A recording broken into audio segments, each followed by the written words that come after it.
मैं डिबेट के next round में आपके बाकी विचारों को भी सम्मिलित करूंगा। वीरेंद्र सिंह जी हमारे साथ जुड़ चुके हैं। वीरेंद्र जी सबसे पहले वो पत्रकार हैं जिन्होंने जनता के समक्ष ये भूचाल वाली खबर ब्रेक की। 8:39 सुबह जब लोग तैयार हो रहे थे उस वक्त वीरेंद्र जी ने ये ब्यूरोक्रेसी वाला बम फोड़ा और लोग हैरान रह गए। बड़े से बड़े ताकतवर धड़ाम हो गए और जो घर पर सो रहे थे उनको महत्वपूर्ण तैनातियाँ मिल गई। तो इस भूचाल के मायने क्या हैं और लोक भवन पर अब फाइनल कंट्रोल और उस अथॉरिटी कौन बना, अब आगे कैसे ब्यूरोक्रेसी चलेगी, वीरेंद्र जी बताएंगे। Yes Virendra ji go ahead.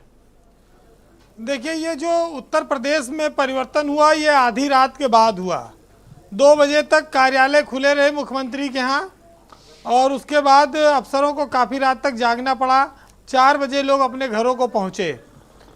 आज का तबादला योगी पार्ट 2 की सरकार बनने के बाद 5 महीने बाद ये सबसे बड़ा शासन का परिवर्तन है और इसकी उम्मीद बहुत समय से लोग कर रहे थे कि इस प्रदेश में कब परिवर्तन होगा और मंत्रियों को उनके हिसाब से प्रमुख सचिव मिलेंगे और ये काम की गति आएगी। लेकिन आप देखिए कि न काम की कोई गति आई और ये 5 महीने में विवाद बहुत आया। स्वास्थ्य विभाग का जो तबादला था उसको लेकर भ्रष्टाचार का शोर उठा। पीडब्ल्यूडी में तबादले को लेकर बवाल मचा। अब दोनों डिप्टी सीएम के प्रमुख सचिव हटाए गए, लेकिन आज का तबादला देख के मेरा जी मन कहता है कि वही दोनों अच्छे थे पहले वाले ही। अब तो और नर्क में भी ठेला शुरू हो जाएगा।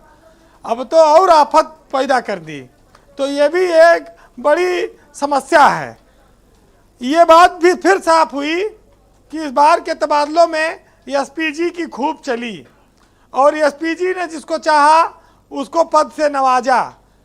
तो योगी सरकार का ये जो पार्ट 2 का जो सबसे बड़ा निर्णय है ब्यूरोक्रेसी का, वो आज आप सबके सामने है।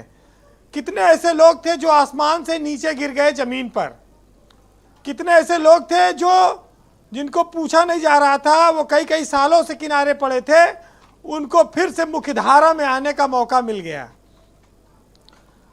एक चीज ये कहा जाता है कि ब्यूरोक्रेसी बड़ी रीढ़ विहीन है। जितना झुकाना चाहे मंत्री अफसर मुख्यमंत्री सरकार उतना झुकती है। अच्छी पोस्टिंग के लिए हर समझौता ये करते हैं। ये बात पहले कभी ज़्यादा अच्छी लगती थी, लेकिन आज कुछ चुनिंदा लोग ही हैं जो सरकार के पसंदीदा हैं और उन्हीं के इर्द गिर्द ब्यूरोक्रेसी में पद बंटते हैं। एक बहुत महत्वपूर्ण बात यह है कि अवनीश अवस्थी जैसे अफसर का रिटायरमेंट होना, ये खालीपन अचानक से आया, लेकिन लोग कहते थे कि वो जाते जाते कुछ ना कुछ ले गिरेंगे, वो खाली हाथ नहीं रहेंगे। लेकिन योगी सरकार ने उनको खाली हाथ कर दिया। एकदम उनके सारे विभाग दूसरे प्रमुख सचिवों को बांट दिए। लोग बड़े आश्चर्य में हैं कि सरकार ने ये निर्णय कैसे किया और क्या ये निर्णय आगे सस्टेन करता रहेगा और आगे लंबे समय तक रह सकता है या अवनीश अवस्थी का सरकार कोई समायोजन करेगी। उनके जाने के बाद जो कड़ी बननी थी, जो एक चैन बनी, जो एक जब कोई रिटायर हो, देखिए तबादलों पर मुख्यमंत्री का विशेषाधिकार है। कोई रिटायर होगा तो वहाँ नई तैनाती करनी पड़ेगी। मुख्यमंत्री और सरकार चलाने का निर्णय उनको करना होता है। इस पर बहस या विश्लेषण नहीं हो सकता। विश्लेषण इस बात पर हो सकता है कि जो तैनातियाँ हुई उनकी छवि कैसी है, वो किस तरह के अफसर हैं और कितने काबिल हैं, इस पर हम चर्चा करते हैं।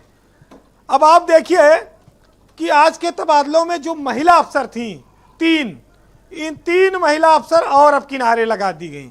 मेन स्ट्रीम में कोई महिला अफसर ज़्यादा बची नहीं है ब्यूरोक्रेसी में। कल्पना अवस्थी को राज्यपाल के यहाँ भेज दिया गया, आराधना शुक्ला को आयुष में डाल दिया और मोनिका गर्ग को अब सरकार ने भेज दिया है अल्पसंख्यक कल्याण में। ये महिला अधिकारियों से कोई प्रॉब्लम है? हाँ आप ठीक कह रहे हैं। सब महिला ज्यादातर क्या मतलब 99% से पुरुष अफसरों ने कब्जा कर रखा है। देखिए, आप महिला अफसरों को कोई बड़ी जिम्मेदारी सरकार ने नहीं दी है। कुछ एक हैं जो, आप अनीता सिंह को देख लीजिए, पिछले 3 साल से 4 साल से वो किनारे ड्रग और खाद्य औषधि विभाग में पड़ी हुई हैं, उनको किनारे कर रखा है सरकार ने। आज 3 महिला अफसरों को जो अभी तक मुख्य धारा में थी उनको भी किनारे लगा दिया। अब बात आती है नवनीत सहगल की, जो सरकार कोई रही हो हमेशा मेन स्ट्रीम में रहे। कैसे चूक गए इस बार वो? क्या हुआ क्या अचानक? सहगल को लेकर कुछ बातें चर्चा में हैं कि वो उत्तर प्रदेश के प्रमुख सचिव गृह बनना चाहते थे, शायद कहीं से प्रेशर बनवाया, शायद वो नहीं बन पाए, ये कारण हो सकता है। दूसरा, वो यूपीडा में भी जाने की इच्छा रखते थे। ये सारे विभाग पहले अवनीश अवस्थी के पास थे। मतलब लोग कहते अवस्थी हैं का कि- विभाग चाहिए था उनको, ये मतलब है आपका? लोग कहते हैं कि जाते जाते अवस्थी ने इंतजाम कर दिया। ऊर्जा विभाग भी वो देखिए अवस्थी के पास था, जिसको सहगल की पसंद थी। अब सहगल साहब ब्यूरोक्रेसी में खेलते खेलते आखिर खेल कूद महकमे में पहुंच गए। अब वहां खेलने कुछ बचा नहीं है। पर कमजोर खिलाड़ी नहीं है, हो सकता है धमाकेदार वापसी कर ले। अब उनके पास 11 महीने का समय है। वो नौकरी के आखिरी दौर में आकर सरकार की नजरों में इस तरह से उनका ग्राफ गिरेगा, इसकी उम्मीद नहीं थी। अब कमजोर और मजबूत का कोई पैमाना दिखता नहीं है कि उनकी वापसी हो पाएगी। ये व्हाट अबाउट संजय प्रसाद? ये तो सबसे ताकतवर मतलब निकले। देखिए, संजय प्रसाद इस समय महाभारत के उस संजय की तरह है जो योगी के आंख के साथ साथ नाक और कान भी बने हुए हैं। संजय प्रसाद मुख्यमंत्री का कार्यालय के प्रमुख सचिव भी हैं और प्रमुख सचिव गृह भी रहेंगे। सूचना जैसे बड़ा विभाग भी उनके पास है। इतनी ताकत पहले किसी अफसर के पास नहीं रही, चाहे अवनीश अवस्थी भी रहे हों। तो अब उनको अवनीश अवस्थी से ज्यादा काम करना होगा। देखिए, महत्वपूर्ण बात यह है जी कि ब्रजेश पाठक को अब भी अपने प्रमुख सचिव से मुक्ति नहीं मिली। अमित मोहन प्रसाद का कद जरूर घटाया गया, लेकिन पार्थसारथी सेन शर्मा को वहां पर लाया गया। वो बताया जाता है कि वो एसपी गोयल की पसंद है। वो अखिलेश यादव के सेक्रेटरी रहे पंचम तल में उनके साथ, लेकिन वो एसपी गोयल की भी पसंद है। और एक सज्जन आज कह रहे थे कि अगर ऐसे अच्छा अमित मोहन प्रसाद ही रहते तो पाठक जी का ज्यादा सुना जाता विभाग में। अब आगे क्या होगा ये अलग बात है। हाँ, अभी हरिशंकर जी भी कुछ कह रहे थे, मैं समझ नहीं पाया था क्योंकि मुझे जानकारी कम रहती इन सब विषयों की। देखिए ब्रजेश जी, कुछ ऐसे अफसरों का भी मुख्यधारा में वापसी हुई जिनको आना चाहिए था, जिनकी एक छवि है। कुछ उसमें ऐसे भी हैं कि उनको एक अवसर सरकार ने दिया, सुधर जाओ। महेश गुप्ता को ऊर्जा विभाग में लाया गया। सुधीर बोबड़े पिछले काफी समय से राजस्व परिषद में थे, उनको लाया गया शासन में मुख्यधारा में। डॉक्टर हरिओम जो पिछले 6 साल से, चौंकाने वाला नाम था। हाँ, वो पिछले 6 साल से सरकार की नजरों से दूर थे, सरकार ने किराने कर रखा था, लेकिन उनको उनके सब्र का फल मिला और वो प्रमुख सचिव समाज कल्याण बनाए गए। मुख्यमंत्री ने कुछ अफसरों पर भरोसा जताया और ये कह सकते हैं आप कि उनको एक मौका दिया है कि काम करके दिखाओ। अब ये आगे आने वाला वक्त तय करेगा कि वो लोग जी वीरेन जी कैसा परफॉर्म करते हैं और कहाँ जाते हैं। जी देखिए, सियासत में ये बात सब लोग जानते हैं कि सरकार में जब भी कोई बात होगी तो निर्णय मुख्यमंत्री करेगा। सरकार मुख्यमंत्री चलाता है, मंत्री खुश रहें ना रहें। चापलूसी हमेशा एक कला रही ब्यूरोक्रेसी में।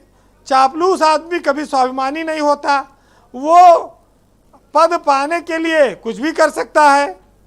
एक साहित्यकार ने लिखा कि वो शख्स जो मुझसे कद में, साहित्यकार हैं सब डिबेट के लिए जरूर लिखते हैं।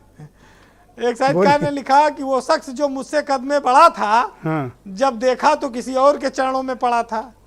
तो जिसे हम ब्यूरोक्रेसी में बहुत बड़ा मानते हैं जी, वो कैसे कहाँ लौटा रहता है वो आप अंदाजा लगाइए। ब्यूरोक्रेसी में अफसरों के लिए कहा जाता है कि कुछ अफसर ऐसे हैं जिनका शरीर मर गया है, उनकी आत्मा भटक रही है, वो पद पाने की खातिर कुछ भी करने, उल्टा लटकने को तैयार हैं। तो ये बड़ी बड़ी विचित्रताएं हैं।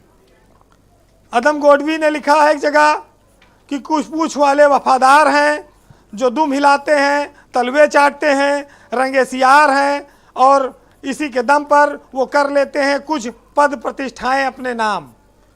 तमाम सारी व्यंग्य लिखे गए जी हैं। वीरेन जी।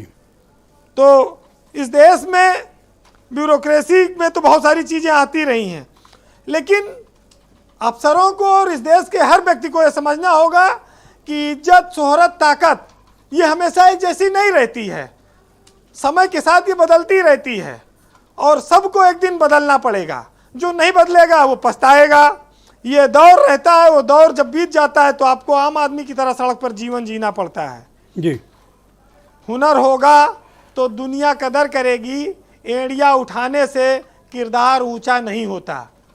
तो आज मैं सुनाऊंगा कुमार विश्वास का 4 लाइनें, जिसमें कुछ लोग आज पूरी रात नहीं सोए और कुछ लोगों की लॉटरी लग गई, कुछ लोगों की किस्मत का ताला खुल गया। सुनिएगा कि किसी के दिल की मायूसी जहां से हो के गुजरी है, तुम्हारी सारी चालाकी वहीं पर खो के गुजरी है।